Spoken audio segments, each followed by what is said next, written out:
राज्यपाल सी.पी. राधाकृष्णन यांनीही मुंबईतल्या राजभवन इथं आज सकाळी गणेश मूर्तीची प्राणप्रतिष्ठा केली।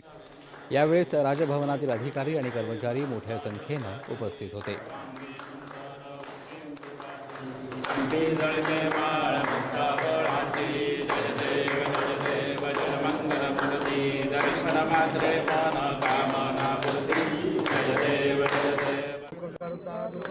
तर मुख्यमंत्री देवेंद्र फडणवीस यांच्या मुंबईतील वर्षा या शासकीय निवासस्थानी आज बाप्पाचं मोठ्या थाटामाटामध्ये आगमन झालं।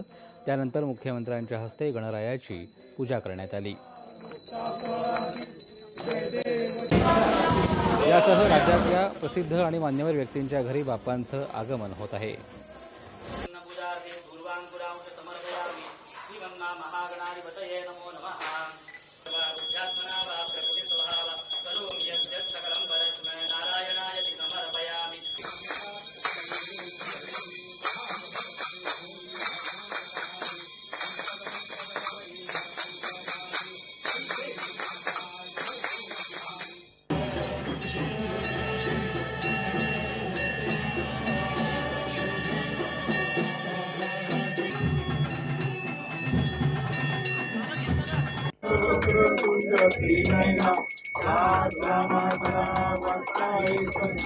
संकटी